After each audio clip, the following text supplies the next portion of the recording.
Ari ambuye naira naine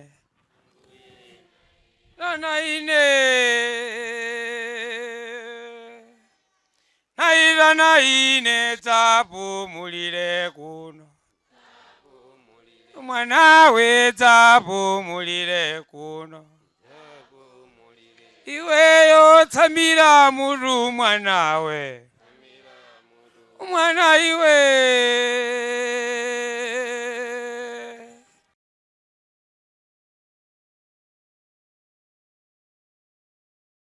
tikulandireniso pa programu yathu ino ya kudziwa baibulo langa ndipo pa programu ya lero monga mwa nthawi zonse muliso ndine m'bale wanu Vinjero Gondwe.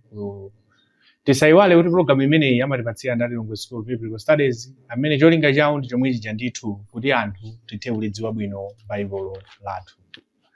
Pano tsopano zooneka kuti tikupita kumapito kwa phunziro lathu limene takhala tikuphunzira kuchokera buku limeneli la Mlaliki. Takhala tikuphunzira kuona zinthu zosiyanasiyana zimene zili zofunikiranso komanso zimene zili zothandiza pa moyo wathu wa tsiku ndi tsiku wa uzimu.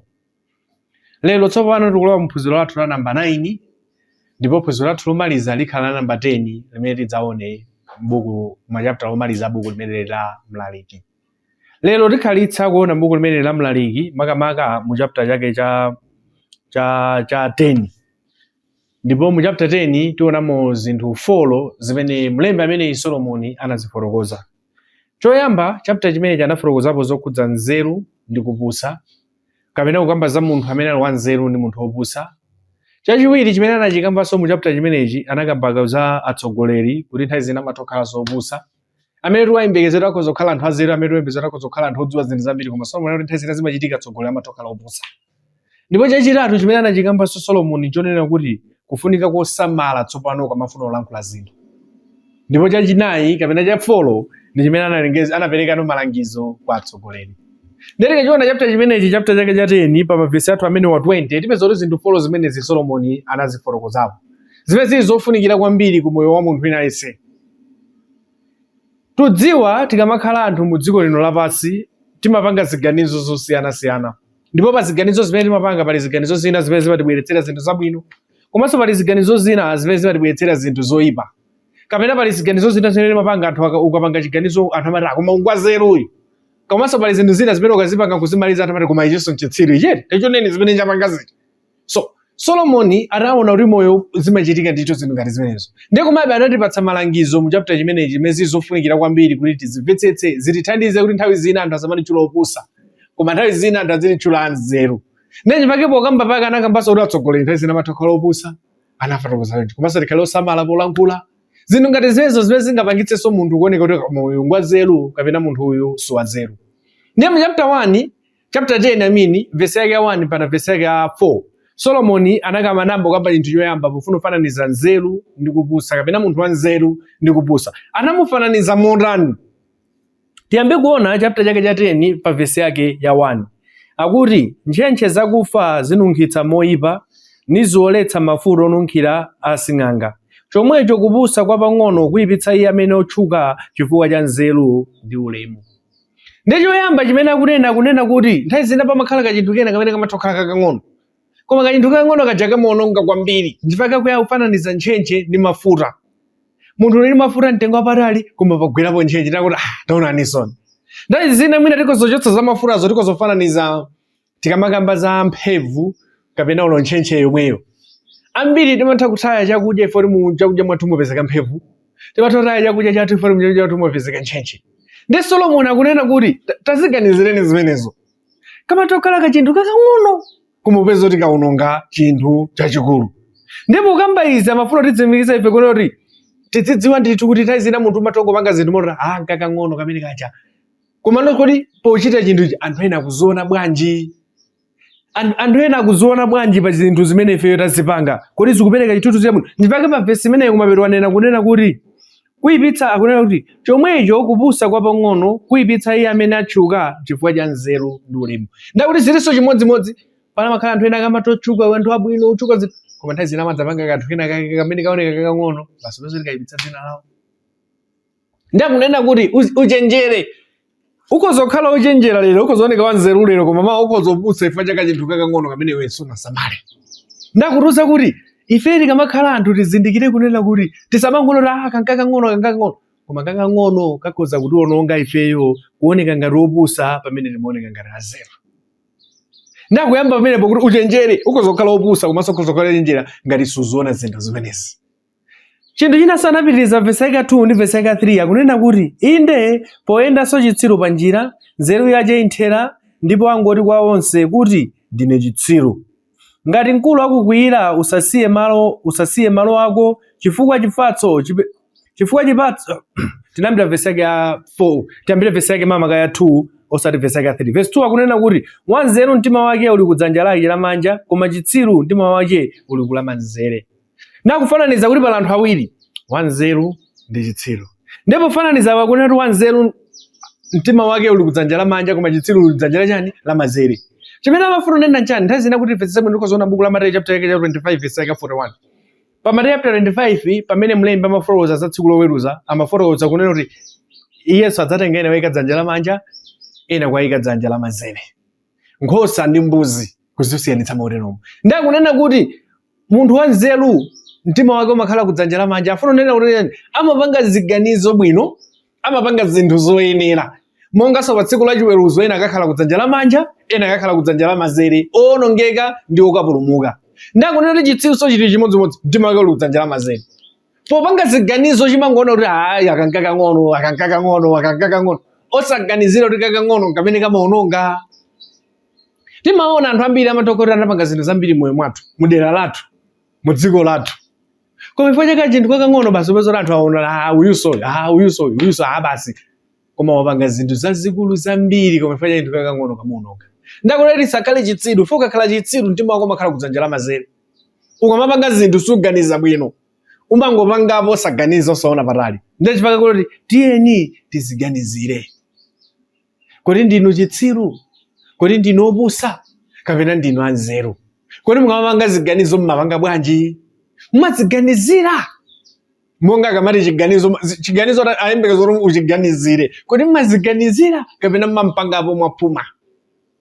Pa vesi yake ya 4 anapitiriza kunena kuti pa vesi yake ya 3 amini tisanalowe vesi yake ya 4. Vesi 3 inde poyendanso chitsiru pa njira nzeru yake inthera ndipo angoti kwa onse kuti ndine chitsiru.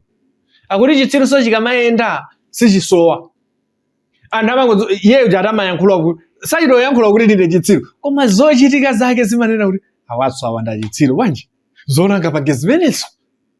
Ndakunena kuti muzindikire chinthu ichi munthu ukakhala chitsiru polo ukamayenda zolankhula zako zimanena ndithu. Zili ngati mwina mmene timachitira mwina ukamayenda malena ako mathopiza munthu wake ndo wamisala. Ngakhala wamisala chasanelo ndo wamisala koma iwe ukangomuona zimene achita mutsati uyu ndo wamisala. Koma sana rutse mauti ndino wamisala koma waona zochitika zake. Ndakunena chitsiru soma chidziwiro pamenepo. Chikamayenda zolankhula zake zochita zake ziganizo zake umadziwa kuti munthu uyu ali ndi vuto. Munthu uyu sali straight. Ndakunena kuti kodi ife ndife ndani? Kodi mtima wathu uli kudzanja lamanja? Mtima wathu uli kudzanja lamanzere? Tili pati? Vesi yake ya 4 ananena kuti ngati mkulu akukwiyira usasiye malo ako chifukwa chifatso chipembedza utachimwa kwambiri. Ndakufotokoza kunena kuti nthawi zina pamene timasiyana anthu akugwiritsa ntchito maoti ngati akulu. Nderi ukaya uli pa ntchito ukaya uli pachani padwino ake ali pamwamba pako. Ndakunena ngati akulu aja akukwiyitsa pamene umaonekera kuti ndi wanzeru kapena ayi. Ndakunena kuti wanzeru chimene amachita ndi chani? Akunena kuti ngati akulu akukwiyitsa usachoke pamalo pako. Uzindikire kuti iye ali pamwamba pako iwe uli pasi. Kodi umapanga react bwanji ngati munthu amene ali pamwamba pako akukwiyitsa? Mmene umapangira react zimene zikhozoonetsa kuti kodi uyu ndi wanzeru kapena ndi wopanda nzeru. Ndawi zina taonapo anthu ena ake anali pa ntchito zabwino kapena amapanga zinthu zake zabwino. Koma chifukwa cha munthu uja inde analakwira koma mmene iwo anapangira react zapezetsanso iwo mavuto kuoneka ngati iwo ndi olakwa pamene iwo analakwiridwa. Ndakuona kuti aposo pamene pamaonekera kuti munthu uyu ngwanzeru pamene wina wokulakwira umapanga react bwanji? Timaona buku la Miyambo chapter ya 15 pa verse ya 1 akunena kuti mayankhidwe ofatsa abweza mkwiyo koma mawu owawitsa aputa msunamo. Mlembi wa buku limeneli la miyambo Solomoni yemweyi anafotokoza kunena kuti mayankhidwe ofatsa amabweza mkwiyo. Ndakutiuza kunena kuti ifeyo ngati anthu pamene timasiyanaso pamenepo kuti uyu ndi wanzeru uyu ndi wopanda nzeru ndi mmene amapangira react pakachitika chinthu. Wanzeru akunena kuti akumuwuza kuti usachoke pamalo pako. Ndazitazi paona anthu ali pantchito mwina bwana wako kulankhula ndi sanayankhule bwino zipatolero sanayankhule bwino koma iwo anyanyala kunyamuka ndapita ine. Ndefunso nkumati kodi ukapita sipangapezeke wina ora kubwezereze pantchito pali akozopezeka aluze ndani tsopano oluze ndiwe onyanyala pamene unalakwiridwaso. Ndakunoti pafunika zeru popanga zinthu ukacheperekedwa zeru umanga ziganizo zolakwika zimene zidzakupatsenso iwe mavuto ngakhalenso mmene ukumana ndi mavuto koma chifukwa cha chiganizo chimene iwe munthu wapanga. Ndi choyamba kufananiza kuti muonetu pamenepo kuti ndino anzeru kapena sino anzeru. Ngati musala nzeru kodi inuyo moyo wanu mukuganizira bwanji? Tikalowa gawo lachiwiri chinthu chachiwiri chimene anachipanga address Solomoni mu chapter chimenechi kuyambira verse yake 5 mpaka verse yake 11 anafotokozapo zokhudza atsogoleriso nawo amatha kukhala opusa. Muone kumene 1 mpaka 4 akunena nthawi zina zimatha kuchitika kuti iweyo wapasi iwe ndi wopusa chifukwa cha chiganizo chimene wapanga. Kena gawo lachiwiri akufotokoza kuti zimatha kuchitika kuti nayenso mtsogoleri wako ndi wopusa kapena ndi wopanda nzeru. Kodi iweyo uzione bwanji? Tiyambire pa verse yake ya 5 akunena kuti pali choyipa ndachiona pansi pano ngati kulakwa kuyambirira ndi mkulu. Akunena kuti pali chinthu china chimene ndachiona ine pansi pano. Waona chana akunena kuti ngati kulakwa kukuyamba ndi mkulu. Kukuyamba ndi munthu amene ali wamkulu osati kuzaka koma amene ali ndi udindo wabwino. Ndakunena kuti nthawi zina timafotokoza mwina za ndi Chinese proverb amatero amafotokoza kunena kuti nyumba sichucha kuchokera pasi nyumba imachucha kuchokera kumwamba. Chimene amafuna rantauza kuti amazika ambafuna kamba nkhani ya chinyengo kuti ngati pachitika chinyengo nthawi zambiri mukozaona pasipa koma mudzoti sinayambire pasi kumayambira kuntunda ifo kuchucha kwa nyumba sikuyambira pasi kuchucha kwa nyumba kumayambira kuntunda zimene amafuna kufotokoza. Ndapasa kunena kuti muzindikire chinthu ichi chimene ndachiona ine chinthu ina ndi ichi ndapeza kunena kuti nthawi zina anthu akulu amatha kukhala oposa. Ndakuti muzizindikire zimenezo. Ndati wewe ukazizindikira kuti nthawi zina pali anthu ena amene ali patsogolo pako koma mwina kaganizidwe kawo sikali bwino urani. Anapitiriza pa verse yake 6 akunena kuti utsiru ukakhazikika pamwamba penipeni ndipo olemera angokhala mwamanyazi. Akuti utsiru wakhazikika pamwamba penipeni anthu olemera akungokhala koma mwamanyazi. Chimene afuna kunena apa ndi chinthu ichi afananiza anthu awiri. Afananiza munthu wina amene ali ndi chuma olemera koma akukhala mwamanyazi ndi afananizanso za munthu wina amene ndi chitsiru koma ali ndi mphamvu. Ndakuti mwaone anthu awiri awa amene okhala mwamanyazi ndani mwina pachilunga mukhozona kuti chitsiruchi koma mukaziona popeza chitsiru chili ndi mphamvu olemera ali ndi chuma koma alibe mphamvu mpaka akhala mwamanyazi. Tikati tione mu chipangano chakale nthawi zambiri munthu amene anali olemera amakhala ndi mphamvu ndithu. Masiku anonso munthu amene alolemera amatha kukhala ndi mphamvu komabe zimasiyana. Munthu wina akakhala ndi mphamvu zoti ali pa udindo umene anali osankhidwa ndi anthu ngakhale wina okhala olemera koma wina uja amakhala ndi mphamvu. Ndakunena kuti tizindikire chinthu ichi pala anthu awiri amenewo wina akuchititsidwa manyazi wina akusangalala koma ali opusa. Ndakunena kuti moyo uli choncho aukoza kukhala munthu olemera koma munthu wamanyazi. Kalelo azathu amene anali mafumu amene anali ndi mphamvu ndi amene amakhala ndi kuthekera kokhala zinthu zina zimene ena analibe. Timazionanso timangomva kalekalero mu dziko mwathu muno kuti zimachitikanso nthawi zina mwina munthu amene ali ndi ndalama mwina nthawi zina atsogoleri samagwirizana naye mapitaka makapeza nazo mavuto. Ndakunena kuti nthawi zina zimachitika ndi choncho patsogolo papa amene ali patsogolopa kuli ndi otani. Ndakunena kuti muzidziwe zimenezo akozokhala mtsogoleri koma alobusa kachitidwe kake ka zinthu zina. Vesi yake ya 7 anapitiriza kunena kuti ndaona akapolo atakwera pa akavalo ndi mafumu ali kuyenda pansi ngati akapolo. Nakuti chinanso chimene ndachiona ndi chinthu ichi, ndaona akapolo atakwera pa akavalo mafumu akuyenda pansi. Kapolo ndi fumu ndi anthu awiri osiyana. Tikakamba za fumu ndiyo amenera kukhala wa ulemu wake, kapolo amenera kukhala munthu osauka, munthu obvetsa chisoni, munthu wa klasi yapasi penipeni. Ndeko Solomoni akole zimene ndazonato ine ndi zinthu izi. Ndaonapo akapolo akukwera akavalo ndipo mafumu akuyenda wapasi. Mwina nkutheka mafananizo ndi zimene zinachitika m'buku la 1 Samuel chapter 15 pamene timaonapo Absalomu akuyenda pa bulu pamene David akuyenda wapasi akulimbana ndi David. Koma nkhani yayikulu iliponena kuti akufuna kunena kuti nthawi zina zinthu zimasintha.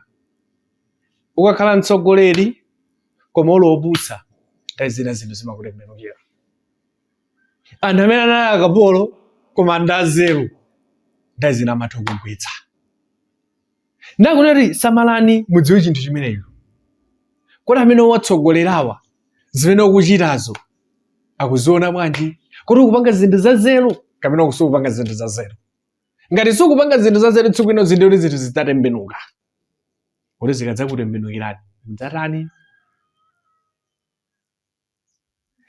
Popitiriza vesi yake 8 ndi 9 ananena kuti wokumba mbuna adzagwamo ndipo wobola mpanda njoka idzaluma. Wosendeza miyala adzapwetekanso nayo, wowaza nkhuni nadzitema. Vesi 8 ndi vesi 9 akukamba za zinthu zimene ukamazipanga kufuna ziforo zone zimene zimakhala ndi chiopsezo. Mwachitsanzo munthu owaza nkhuni akozodzitema, munthu osema miyala nthawi zina sakozobwereka afotokoza zimene. Ndi zinthu zonse zikozochitika ndithu. Mwinanso masona zimachitika kunena kuti mwina munthu amene amagwira ntchito mwina yophwanya miyala ambiri timadziwa yophwanya miyala. Amathokozera wadzimenya chala. Wadzipereka. Owaza nkhuni akozodzitema. Owaza nkhuni pa. Sulanali ncholinga chotero ayi. Koma zimatha kuchitika kutero. Komanso kulero uchenjere ukakumbira mbuna zako iwenso ukozodza kwaso mulitso ukozodza kwaso mumwene. Koma nkhani yayikulu chimene afuna kufananiza nchonero yani tisayiwale kuti pamakhala wanzeru ndi munthu opusa. Ukozokhala opusa kukumba mbuna kuona ngati ufuna kugwetseramo wina koma usadzora amene ufuna kugwetserayo ngwazeru kupusa iweyo. Mapiro ake umadzagwera monso ndani? Ndiwe wemwe. Ndakunena ukamapanga ziganizo dziwe kuti china chilichonse chili nzotsatira zake. Kuti chiganizo chimene ndikupangachi sichindibweretseranso ine ndemwe mavuto. Timaona anthu ena akamapanga chiganizo chonena abasi mkazi amene adzipita, abasi mwamuna amene adzipita, wapita kena ukakhala pansi zaganizo zono munthu unene nafu kuluma nali ndi phuma. Ndakufuna kutuza kuti ukamapanga chiganizo chenjera, ukupanga chiganizo cha nzeru kapena ukungopanga chiganizo mwaphuma. Ukapangira ena chiwembu udziwe kuti nawenso chidzakutaniso chiwembu chimenecho chidzakupeza. Nthawi zina ifeyo pokhalatso anthu timayiwala kuti kodi zimene ndikufuna kupanga apasi zitati zindipezere ndikhozobva bwanji kapena ndikhozotani. Ineyo ndikhozotani, ineyo zidzanditani. Ndi zimene akunena mlembi wa buku limene. Ndakunena kuti chenjerani ndikamafuna kupangira zathu zoyipa. Nthawi zina ukhozomata mtsogoleri amene ineyo sindimamufuna koma dziwe kunena kuti kodi ukupangira ndani, kodi zikadzakutembenukira udzazimva bwanji. Vesi yake ya 10 ndi vesi yake ya 11 anamaliza ndi maonena kuti chitsulo chikakhala chosathwa ndipo ukaleka kunola uzipambana kulimbikira, koma nzeru ipindula pochenjera. Ndakunena kuti chitsulo chikakhala chosanola, chitsulo chikakhala chosathwa ndipo ukaleka kunola uzipambana kulimbikira. Chimene afuna kunena apa ndi chinthu ichi. Munthu mwina mugwira ntchito yodula mitengo kaya yopanga chani. Ndakufuna kunena kuti chinthu chako chimene mugwiritsa ntchito ichi mwina suna chinole. Akuti ngati suna chinole dzoti chikozopambana kulimbikira. Titanthauzira bwino zimene afuna kunena apitirize vesi 11. njoka ikaluma isanalodzedwe mwatsenga saona mphoto. Apo wakambapo zinthu ziwiri. Mwina mwachitsanzo munthu ufuna kudula mtengo. Ndakuti chimene chimafunikira kwambiri chinthu ichi yambeka ikunola osati kusanola. Chifukwa ndi ukhoza kukhala olimbikira koma kumadulira chida cholakwika. Kulimbika wako sikuoneka. Pamene wanzeru chimene amachita ndi chani? Amatenga nthawi yake kunola chinthu chicha. Akamakayamba kukagwira ntchito imakampemukira. Pamene munthu wopusa amata ndine wamphamvu ine koma atenga chida chosayenera. Akafika kumene kucha akavutikana nacho ngakhale ndi mphamvu koma sakagwira ntchito bwino. Ndi chimene afuna kunena ndicho nena kuti chani? Ukamafuna kupanga zinthu, ukamafuna kupanga chinthu, umafunika kuganize bwino usanayambe zinthu zija. Usanayambe ukadula mtengo, usanayambe upanga zako za miyala, kodi uli ndi zida zoyenera. Ukhoza kukhala munthu wamphamvu, ukhoza kukhala munthu wanzeru, koma ngati ulibe chinthu choyenera ntchito zina siziyenda. Ndiye akunena kuti tikumbukire ifeyo kodi tikamafuna kupanga chinthu ngati mtsogoleri. Ndife atsogoleri opusa kapena ndife atsogoleri anzeru. Watifotokozera zambiri verse 5 mpaka verse 11 kuti kodi ifeyo ndife anthu otani, ndife atsogoleri otani, tikamapanga ziganizo timapanga bwanji. Gawo lachitatu limene analifotokoza mu phunziro lathu limeneli mu chapter 11 ndi chimene timachiona makamaka kuyambira verse yake 12 mpaka na verse yake 15 pamene amakamba za kufunika kosamala ukamafuna kulankhula. Kufunika kosamala ukamafuna kulankhula. Apa zima ndikubutsa pali nyimbo ina imene anayimba wina kalekalelo. I think ni Joseph Nkasa ndithu. Anafotokozapo zinthu ngati kuti panali munthu wina amene pamudzi ankafuna kuchoka. Ndipo pamene amafuna kuchoka pamudzi paja chimene anachita munthu amene anachita chinthu ichi. Anali ndi minda, amafotokoza anatsirika. Anakadula minga, ukayika panjigo. Anapanga zinthu zambiri fora kuchoka pamudzi. Koma mapeto pake ananena kuti umafunika kusamala. Chifukwa ndi chani? Chauluka chimatera. Nde apasa kuti patsalangizo lina lonena kuti ukamafuna kupanga zinthu ufuna uziganizira bwino. Tisaiwale kuti fundo yake kumene ufuna ikamba chapter imene ufuna usiyanitsa wanzeru ndi munthu wopusa. Lilime ndikachiwalo kakang'ono koma kamaononga buku la Yakobo limanena. Anthu ambiri tikukangana masiku ano, anthu ambiri sitikugwirizana masiku ano chifukwa cha zimene mwina munthu akana alankhula. Mwina polankhula kangolankhulapo koma zinabweretsa mavuto akulu. Anthu ena mabanja kumene palibe mtendere chifukwa cha zimene mwina munthu wina analankhula kapena zimene munthu wina amalankhula. Ndiyeno mlembi akuti patsako anafuna kuti atipatseko ife malangizo. Pa verse yake 12 ananena kuti mawu amkamwa mwa munthu wanzeru ngachisomo, koma milomo ya chitsiru idzachimeza. Akufananiza za anthu awiri akuti koma munthu wanzeru akamalankhula mawu amkamwa mwake amakhala chisomo. Kutanthauza kuti akamalankhula amaganizira kaye. Kuti izizi zimene ndifuna ziyankhulazi ndizoyenera kuti ndiziyankhule kapena sizoyenera. Kuti ndikaziyankhula zikoza kapena sizikoza. Koma chitsiru akunena kuti chimangotani chimalankhulapo. Basi osaganizira zimene zonso. Ndakuti kuti musamale kuti kodi ino ndinotani mukamalankhula.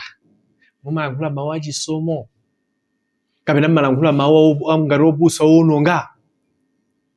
Chimene akuyamba kunena ndi chimenecho. Alipo anthu ena amene amangodzaza ndi masole. Ni anthu amasole amene amadalira kuti ndipepesa kapena nene choncho. Basi. Ine ndimalankhula ine sindimasunga mawu khosi. Nzoona koma kodi zimene mmachitazo nzokoza kapena ndizononga. Ndakuti koma munthu wanzeru akamayankhula mawu achisomo amakhala ogwira mtima, amakhala oganiza bwino asanalankhule. Ngakhale zinthu zimene zachitika pamenepo zachitika modandaulitsa. Pa verse yake 13 pa verse 13 akunena kuti chiyambi cha mawu amkamwa mwache ndi utsiru, ndipo chimaliziro cha mkamwa mwache ndi misala yoyipa. Akuti tsopano munthu wopusa ali chonchi. Munthu wopusa kungoyamba kulankhula amalankhula zinthu zosayenera, olo ukamaliza amalankhula zinthu zosayenera. Mwachidula ungofunira kuti wopusa sasowa zimene amachita, zimene amalankhula. Opusa sasowa. Ndakunena kuti kodi ifeyo, kodi ineyo, kodi inuyo anthu amakudziwa ndi mwayi. Alipo anthu ena akati tatene tilankhule, akati inenso ndifuna kuyankhula kwakweza mkono, anthu amatidziwira kuti pano koma alankhula zabwino awa alese nkhawa mu mtimamo. Chifukwa tomudziwa kale kuti akangoyamba ulankhula uyu salankhula bwino. Kodi ife ndife anthu otani? Ndakunena chitsiru tusichisowayi.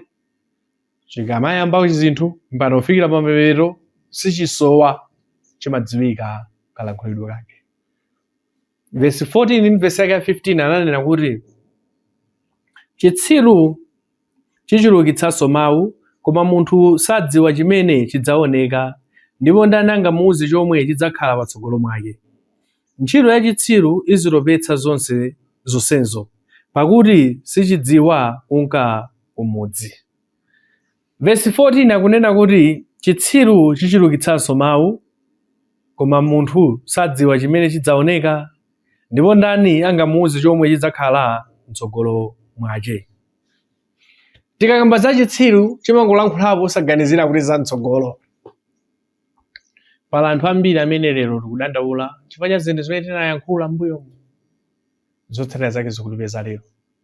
Akuti chimenecho ndi chitsiru. Munthu wanzeru akamayankhula lero saganiza kuti zithera lero. Amakadziwa kuti ngaziyankhula zinozi zaka 4 5 kutsogoloko. Zimene ndaziyankhula lero sizandipezetsa mavuto. Tilipo anthu ambiri amene timangolankhulapo zinthu, timangochitapo zinthu posaganizira kuti kodi zimene ndikuchitazi ndizoyenera, kodi zimene ndikufuna kuchita papazi pa zaka zimene zobwera kutsogolomo zidzandipatsa mtendere, zidzandithandiza kuti ndikhale munthu wabwino, kapena zidzandipangitsa kukhalabe chitsiru pa zinthu zimene ndayankhula lero. Ndakunena kuti munthu wanzeru akamafuna kulankhula pakamwa pake amaganiza za mtsogolo, koma chitsiru chimaganiza za pano basi. Tisakhale chitsiru, tikamafuna kulankhula tiziganizira za mtsogolo. Gawo lomaliza verse 16 mpaka verse 20 anakambapo za malangizo tsopano kwa atsogoleri.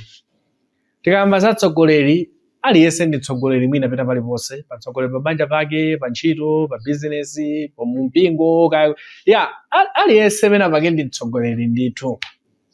Ndanapereka malangizo amenewa kwa azathu amene ali atsogoleri. Verse 16 ndi verse 17 akunena kuti tsoka kwa dzikowe pamene mfumu yako ndiye mwana, ndipo akalonga ako adyera mamawa. Verse 17. Mwayi kwa dzikowe pamene mfumu yako ndiye mwana wa ufulu, ndipo akalonga ako adya pa nthawi yoyenera, akalimbe osati akaledzere ayi. Apa ukamba zakuti ndife anthu atsoka amene timatsogoleredwa ndi atsogoleri amene kudya amayamba mmawa, koma ndamwayi amene amatsogoleredwa ndi atsogoleri amene atsopa. Verse 17 amene atsogolera amadya pa nthawi yake kuti akalimbe. Apa mafuna kufananiza za anthu awiri a mitundu iwiri. Pala kakamba za sakuletsa kuti asamadya ayi, koma mungati muone verse 16 verse 17 akambapo za chinthu china chimene pa verse 17 akunena kuti akalimbe osati akaledzere ayi. Verse 17 wapeto akalimbe osati akaledzere ayi. Akamba mitundu iwiri anthu, pala atsogoleri amene amaganiza kuti za iwo, ndi pala atsogoleri amene amadya pa nthawi yake kuti akalimbe kapena kuti akakhute chabe osati kuti aledzere. Pokhala mtsogoleri alipo anthu ena amene ali atsogoleri koma amene saganizira za ena. Ndakuti ndi tsoka amene tindi atsogoleri amene akangodzuka maganiza za iwo kuti adye mawa basi asangalale, koma amene ali atsogoleri abwino ndi amene amaganizira za anthu ena, amadya kuti apeze mphamvu pa nthawi yake. Sikuletsa kudya, koma ungofuna kuti mtsogoleri wabwino sakhala munthu amene amaganiza za iye basi. Kukangoja ungeze kuti ineyo ndi zitani osaganiza za ena. Usayiwale kuti ndiwe mtsogoleri kwati uganize za anthu ena.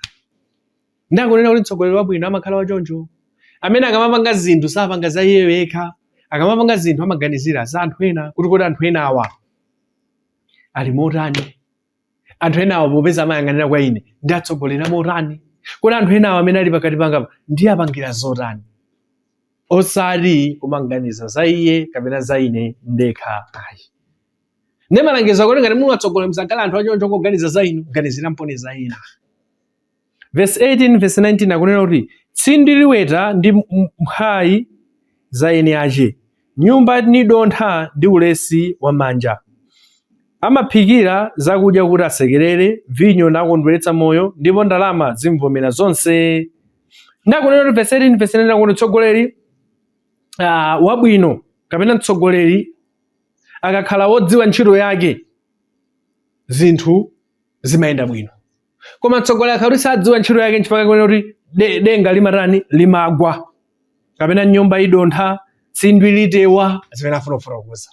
Kufotokoza kunena kuti mtsogoleri akhala sadziwa ntchito yake, kugwa kumambira kuti kumwamba, kumambira kwa mtsogoleriko. Ndili ngati kutsogolera kuja kuli kuchipwirikiti, nanga bwanji pasipa. Ndakuti tichenjere fati kamali katsogoleri kuti tuyika tsogoleri odziwa ntchito. Fo kugwatu kumambira kumwambako, sikumambira basi. Ndakuti kumambira kudontha kumwamba, tsindwi silikhala bwino, zonse zimagwa.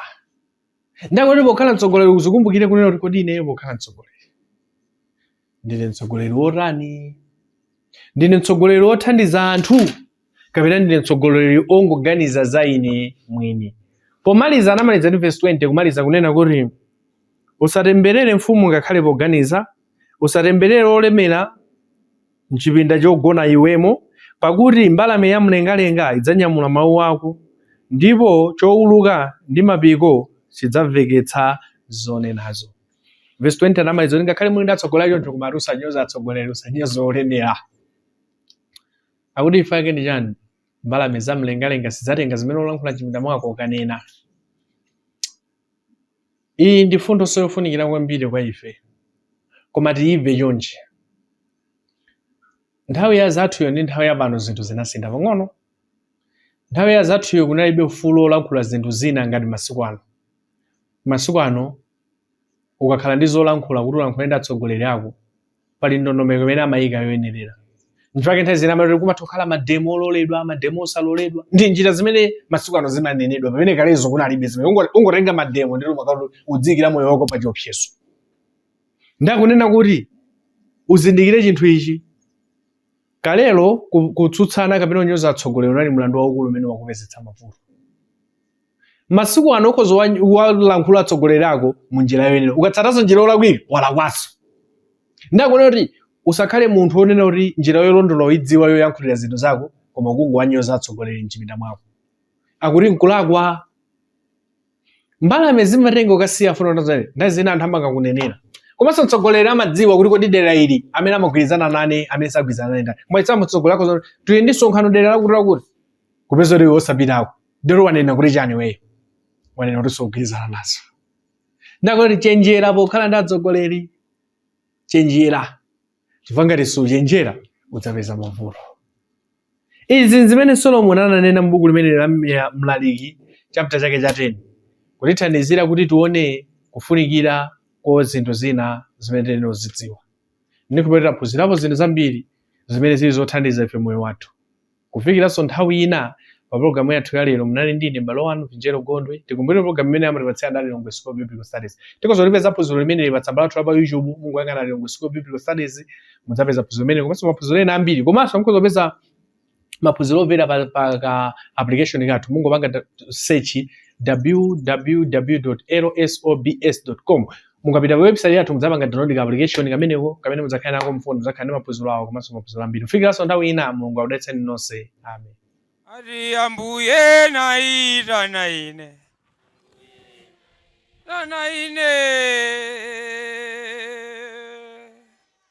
Naita na ine tapumulire kuno. Mwanawe tapumulire kuno. Iweyo tsamira muru mwanawe.